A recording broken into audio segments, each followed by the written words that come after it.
Moving right along to our generals. This is our general's 2.5. If you know this story, as a club member, you probably should, but maybe you haven't heard it.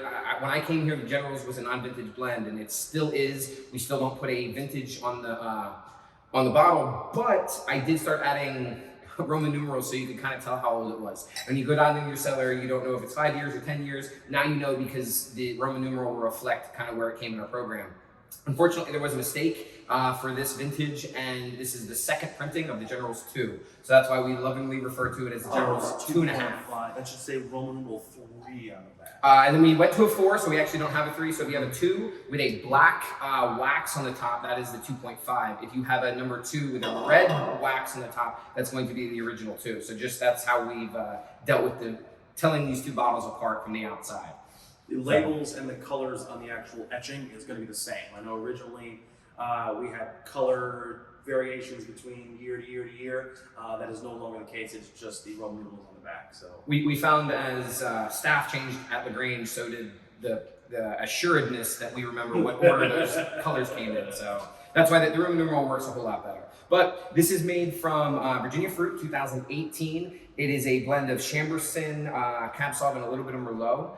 I do recommend decanting this wine. I think this wine, it has a lot of character to it, but it does have some gases that are better off blown off. So if you open this wine, a few minutes, a few hours before you drink it, you put it in the decanter, it will benefit the nose and the palate of this wine. So I agree. Yeah, I mean, I like to call it my couch wine. It's a couch 4 or 5 hours on Netflix. This is really one of the best wines for you. And you'll notice there's not a whole lot of the tannin structure, that chalky mouthfeel, that kind of, it's very fruit forward, it's very flavorful, very complex, but it's very smooth on the finish. Absolutely. It's kind of a little bit smoky on the nose, kind of like worn saddle leather, blackberry pie. These are really good things. They definitely a little bit more of the worn earth than the bright fruit. On the palate, I think that changes a little bit. I get more cherries and cranberry. It is kind of that bright red fruit. Or on the nose, it's a little bit more of that subdued dark fruit compote, cooked black fruit, that kind of thing. And the finish is really interesting because you get that bacon spices, almost like Bing cherries, bright fresh fruit, even hints of strawberries on the finish. I know a lot of people really like to pair different cigars with our generals because with that smokiness on the finish, the smokiness on the front and kind of the earthy complexiness. Is that a word? Earthiness and complexity. It kind of really pairs with a lot of different cigars. So, yeah, but I can say it better, I'm sure. Yeah, this is our 2.5 generals. And for those of you that are familiar with the 18 in the past, this has seen better days.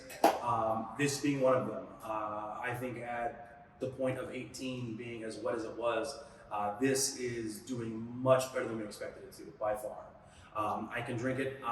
Beforehand, I couldn't. So this is sitting very, very well as of right now. And yeah, as Zach said, 2018, if you remember, we had a lot of rain. And that's not great for Virginia viticulture. I do not think that 2018 wines in Virginia are really going to have a lot of memory to them, a lot of staying power. But as Zach said, you make lemonade out of lemons. This isn't a bad wine to come out of that. I'm very proud of this, how it landed in the context of everything. But it is going to be, as I said, a little lighter. It's not going to be big and robust. We just didn't have a season for big tannins, dark color. They came in 19 and 20 and missed us in 18. So.